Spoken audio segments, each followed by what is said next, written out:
Maillot, président d'IAM Capital, la question pour vous, c'est sur les crypto-actifs, les crypto-devises. C'est un domaine sur lequel vous travaillez en profondeur. Yves, ma question, c'était comment se sont comportés ces crypto-actifs là en ce moment, alors que les banques centrales ont actionné au maximum les leviers de leur politique monétaire et peut-être plus encore demain avec l'idée qu'on va monétiser l'économie. Est-ce que les crypto-actifs commencent déjà à intégrer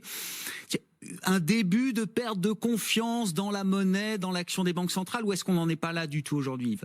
Oui, alors Grégoire, pour être synthétique, en fait sur votre question, vous la ciblez plus particulièrement sur Bitcoin, car en fait les crypto-actifs sont des actifs, il y a tas de choses très différentes qui sont supportées de façon commune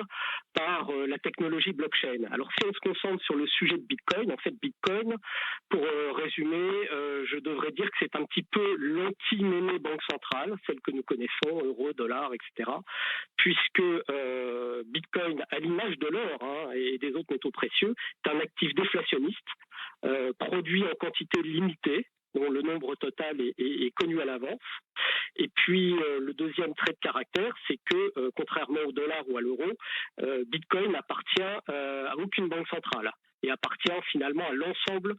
du réseau qui fait fonctionner Bitcoin, ce qu'on appelle les fameux mineurs. Donc on est vraiment dans un schéma très différent et c'est très spécifique à Bitcoin et pas à l'ensemble des cryptoactifs. Alors c'est vrai que pendant l'effondrement des cours boursiers il y a un mois, on a vu finalement une liquidation générale des appels de marge qui ont fait que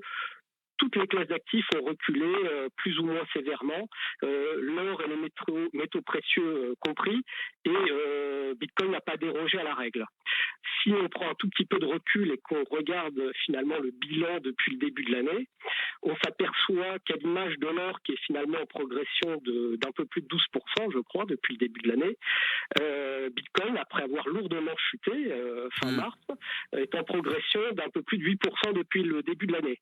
Donc c'est vrai qu'il y a eu beaucoup de débats autour de ce non-fonctionnement de Bitcoin ou de l'or d'ailleurs, autre actif déflationniste comme valeur refuge, mais on s'aperçoit que finalement, petit à petit, on note beaucoup de débats qui font effectivement référence à un début de perte de confiance, en tout cas devant ces politiques monétaires, j'allais dire, qui vont vers une monétisation, j'allais dire, totale, en tout cas pour l'instant, des dettes souveraines. Donc c'est considéré par certains comme finalement un or de l'ère digitale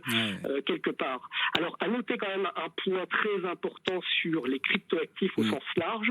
c'est que monnaie souveraine et cryptoactifs, ou je devrais dire actifs numériques de banques centrales, vont commencer à voir le jour. Il y a pas mal de réflexions dans la centrale. Les gens qui sont en tête aujourd'hui sont les Chinois, puisque ça fait quelques mois qu'on en avait parlé, Grégoire, mais la Chine démarre dans quelques jours son yuan numérique en réel dans 4 zones économiques du fonctionnement de son yuan numérique, qui va être une monnaie totalement centralisée, donc simplement dans un support blockchain, donc d'actifs numériques, et qui a, à mon sens, pour objectif premièrement d'amener le pion un peu sur les autres nations et dire voilà, nous sommes en tête au niveau technologique sur la technologie de la blockchain. 2, de contrôler totalement les flux de capitaux et transferts de cette blockchain qui va être totalement maîtrisée par le gouvernement chinois. Et troisièmement, d'avancer encore dans sa volonté de supplanter, alors est-ce que la Chine y arrivera, on peut en douter, mais de supplanter finalement le rôle premier du dollar